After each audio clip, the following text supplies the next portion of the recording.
Oui, c'est une très belle chose. Vous savez, les Guadeloupéens attendent chaque année le Tour de la Guadeloupe. C'est l'une des plus belles et plus grandes manifestations que nous ayons en Guadeloupe. Ça se passe très très bien. Malheureusement, il y a eu une chute pas trop grave de l'ancien maillot jaune qui se reprend. Mais le combat continue. Karen se bat pour garder le maillot. Il n'a pas encore gagné parce qu'il y a le contre-la-montre cet après-midi. 13 secondes, c'est rien. Mais nous espérons qu'il gagnera ce tour et il aura sa troisième étoile, comme on dit. Vous savez, depuis que je suis arrivé, la région accompagne le comité régional de cyclisme. Il y a un contrat d'objectif, il y a aussi une participation pour le Tour de la Guadeloupe et aussi la région patronne le maillot jaune. Ça se passe bien, très bien avec M. Moïsa, avec tous les organisateurs. Nous avons une super belle équipe à la région qui tourne sur le tour des élus, des employés, des techniciens. Ça se passe très bien. L'an prochain, nous continuerons à faire progresser ce tour qui est un tour très important actuellement. Et je le dis, la population répond, c'est ce qui est important, participe, aime le Tour de la Guadeloupe. Aujourd'hui, c'est une belle journée à Bémaouet. Le premier tronçon ce matin et le contre-la-montre qui sera très attendu. Et cette bagarre entre le premier et le deuxième, nous sommes fiers. Comme je le dis, nous participons à tout ce qui est sport.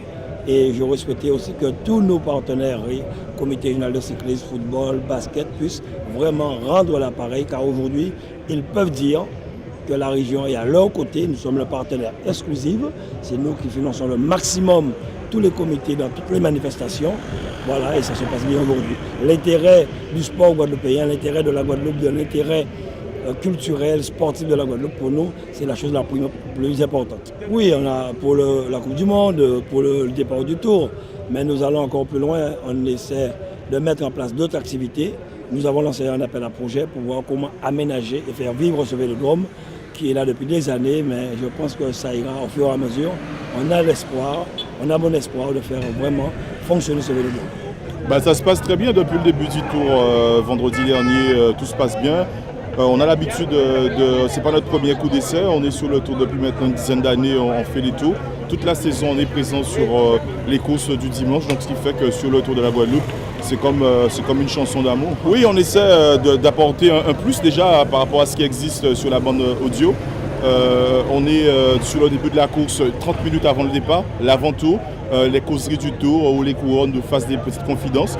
Et puis à partir du moment qu'on rentre sur le direct de la course, on est en direct du début, du premier kilomètre au dernier kilomètre, avec les motos 1, Joyu Aram et moto 2 moi-même, et le consultant qui fait l'analyse de la course, qui fait que l'auditeur quand il rentre sur RHT Guadeloupe le matin, il en sort après la course. Oui, on connaît bien les coureurs anti-guyanais, qu'en Guadeloupe, qu'en Martinique, qu'en Guyane. Après ce tour de la Guadeloupe, mercredi, on part sur le prochain tour de la Guyane. Donc on sera présent encore en direct avec nos confrères, donc qui fait que RHT Guadeloupe, c'est aussi la tranche 100% vélo, un créneau qu'on essaie d'apporter des améliorations. Oui, particulièrement, vous savez, le vélo c'est très difficile. Hein. Vous savez, quelqu'un qui n'est jamais monté sur un vélo ne peut pas savoir la souffrance que peut endurer un coureur. Aujourd'hui, il y a deux types de coureurs. Il y a des coureurs qui font que du vélo, il y a des coureurs qui travaillent. Ce matin, je discutais avec Freddy Hamelin qui me dit qu'il termine à 13h, il rentre chez lui manger et on commence à s'entraîner à partir de 14h. Il y a des coureurs qui font que du vélo et puis il faut savoir comprendre aussi les coureurs. Et puis c'est vrai qu'en Guadeloupe, on est très exigeant. Hein. On est dans un niveau amateur, il faut aussi savoir rester au niveau amateur. Oui, le moral est bon, tranquille. Demain, ça arrive chez nous, on est plus que motivés. RHT, c'est Cap-Esther et puis on fera le live en direct du début jusqu'à la fin et puis on va se préparer 2 jours de repos et puis on part en Guyane. Comme tout le monde a envie de porter sa pierre à l'édifice.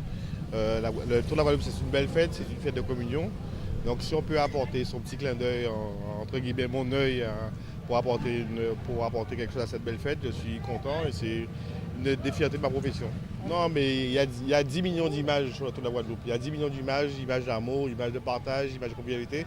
Si on arrive à en avoir 10, c'est déjà ça. Ça fait 17 ans qu'on est ensemble avec Jean-Michel Martin et moi.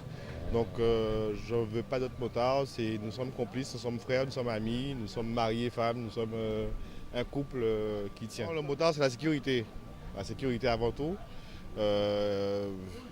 Qu'on ait l'image ou pas, il vaut mieux être en vie. Et parfois il y a des conditions difficiles, il y a de la pluie, il y a des routes compliquées, il y a des descentes. Et le rôle du motard, c'est de prendre soin de moi et d'adoucir l'image avec sa conduite. Et c'est pour ça que Jean-Michel et moi, nous sommes complices et nous resterons complices. Après avoir été critiqué, je réponds à la pédale. Parce que moi, c'est le Tout-Puissant, le Saint-Esprit qui me guide dans ma vie. Et si le Saint-Esprit m'a dit de faire ainsi pendant les 4 jours, j'ai écouté Dieu, je n'écoute pas les hommes. Vaut mieux obéir à Dieu qu'à ses saints. Moi, quand je dors avec la foi. Et cette foi-là, c'était que Boris Karen gagne son 3e tour. Toujours. Boris et moi, nous avons une fusion. On se comprend. C'est un petit gars, c'est un champion, mais c'est un gars qui a beaucoup de respect pour moi, pour ma personne. C'est pas de quand je lui envoie un programme d'entraînement, il le fait. Il le fait. Et le matin, je me réveille des fois à 3h30, 4h du matin pour partir avec Boris, pour être dans les mamelles à 5h mon local avec Boris Karen. J'envoie les vidéos pour que tout le monde voit comment on travaille, qu'il pleut, qu'il grêle, qu'il neige. On est au travail. Des fois, on rentre à 2h. Une fois, on est parti à 6h du matin. On est entré à 16h30 de l'après-midi. On a fait 229 km à la moyenne de 32 km/h. Donc quand même, on fait beaucoup de travail. On ne vient pas autour de la Guadeloupe comme ça sans ne pas être préparé. Il faut être dans une préparation totale, c'est-à-dire que depuis le début, pourquoi on a forcé un peu la préparation? Parce qu'il a eu une bactérie un moment, pendant le conseil départemental, il s'est soigné. Et après, on a remis les bouchées doubles parce qu'il fallait rattraper le temps en vélo. Lorsque tu restes 2 jours sans rouler, tu as déjà perdu à peu près 100 km. Donc tout le temps, il faut être sur le vélo pour pouvoir avoir cette vélocité, cette puissance et puis aussi travailler dans les zones en I1, I7, I8, en PMA. Tout le temps, il faut avoir ces données pour être un coureur performant. Oui, c'est une fierté, parce que j'ai toujours dit ma maman, c'est une madame de Belle-Allée, et moi je suis né à Pointe-à-Pitre. Attention. J'arrive même pas. Comment c'est pas ça, ta victoria en la carrera? Bueno, fue una victoria difícil. Tenemos mucha fatiga. Bueno, yo en lo personal tengo mucha fatiga ya en las piernas. He trabajado mucho durante toda la vuelta, pero es una victoria que nos merecíamos. Alors il dit que ça a été compliqué, il s'est préparé, il espérait gagner et il est très content en gros hein, de ce qu'il a fait pour remporter cette étape. Tu confirmes, Diego Milán, que c'est à peu près ça ce qu'il a dit? Bon, je voulais la gagne. J'avais promis ce matin d'arriver en première de Mao. Bon, je passe à travers. Bon, je suis satisfait de ma 2e place. C'est une 2e place pour tous les sponsors, tous les gens qui sont avec nous, tout mon staff, surtout mon président qui fait énormément pour nous, ainsi le public guadeloupéen. Ouais, comme je dis, c'est ma reprise. Donc j'ai voulu faire plaisir aux petits jeunes pour montrer qu'on peut. Aujourd'hui, j'ai tout tenté. Comme je dis, je voulais la gagner pour mon équipe. Mais 2e, c'est assez satisfaisant pour moi. Non, c'est au début de course, c'est au Perrin, j'ai cassé ma patte. Donc j'ai dû souffrir un moment pour revenir. Bon, j'avais un vélo qui n'était pas réglé, j'étais tout le temps au 12. Et quand j'ai relancé au dernier virage, j'ai dû avoir un saut de chaîne. Donc c'est pour ça qu'il me dépasse. Mais bon, 2e, c'est comme si c'est le but droit pour moi.